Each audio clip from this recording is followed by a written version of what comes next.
அக்கா இந்த பேனல் எப்படிக்கா மெஷர் பண்ணும்? கொஞ்சம் டீட்டெயிலாக சொல்கிறீங்களா? சொல்லிட்டா போச்சு. போன லேயர் கவுன் வீடியோவில் கூட பார்த்தீங்கன்னா ஒரு சிஸ்டர் கமெண்ட் பண்ணியிருந்தாங்க, பேனல் கவுனுக்கு இதே மாதிரி எக்ஸ்பிளைன் பண்ணுங்கன்னு சொல்லிட்டு. இன்றைக்கி பேனல் கவுன் பார்த்துடலாமா? பேனல் கவுனை நான் 2ஆக பிரிச்சிருக்கேன், அதாவது ஃப்ரண்ட் அண்ட் பேக்குன்னு சொல்லிட்டு. ஃப்ரண்ட்டில் பார்த்தீங்கன்னா 6 பேனல், பேக்கில் பார்த்தீங்கன்னா 6 பேனல். இப்போ டோட்டலாக 12 பேனல் வருது. அந்த 12 பேனலுக்குள்ளதை தான் பார்க்க போகிறோம். இப்போ வந்து பார்த்தீங்கன்னா பேனலோடைய வித்து, ஒரு பேனல் எப்படி ரெடி பண்ணுறதுன்னு சொல்லிட்டு பார்க்கலாம். நீங்கள் ஒரு பேனல் ரெடி பண்ணிட்டாலே அதை வச்சு எல்லா பேனலையுமே கட் பண்ணிக்கலாம். இப்போ பார்த்தீங்கன்னா பேனலோடைய வித்துக்கு hip width divided by number of panels, இதுதான் அதோடைய ஃபார்முலா.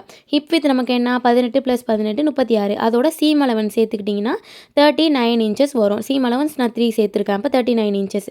அதோட நம்பர் ஆஃப் பேனல்ஸ் எவ்வளோ? 12. அந்த 12 வந்து நம்ம வகுத்துக்கிட்டோன்னு சொன்னால் 3.25 இன்ச் வரும். ஸோ இந்த 3.25 தான் இதோட வித்து, பேனலோடைய மேலுள்ள வித்து. இந்த 3.25ஓட ஒரு 4 இன்ச் வந்து சேர்த்துக்கிட்டிங்கன்னா கீழே உள்ள வித்து கிடச்சிரும் உங்களுக்கு பேனலுக்கு. 4 சேர்த்துக்கலாம், 5 சேர்த்துக்கலாம். இப்போ 2 சைட்லேயுமே நம்ம ஒரு பேனலோட இன்னொரு பேனல் ஜாயின் பண்ணும்போது ஸ்டிச்சிங் கொடுவோம் இல்லையா, அதுக்கு ஹாஃப்னு சொல்லிட்டு விட்டுருக்கேன். ஸோ அப்போ என்ன ஆகும், நம்ம டோட்டலாக இப்போ கரெக்டான பேனல் நம்மளுக்கு எப்படி கிடைக்கும்னா 3.25ஓட 1 இன்ச் சேர்த்து 4.25 மேலே கிடைக்கும். அப்புறம் 3.25ஓட +4 சேர்த்து கீழே 7.25 இன்ச் கிடைக்கும். ஸோ இந்த ஒரு பேனலை நீங்கள் ரெடி பண்ணிட்டீங்கனாலே என்ன பேனலுமே உங்களுக்கு ரெடியாக கிடச்சிரும்.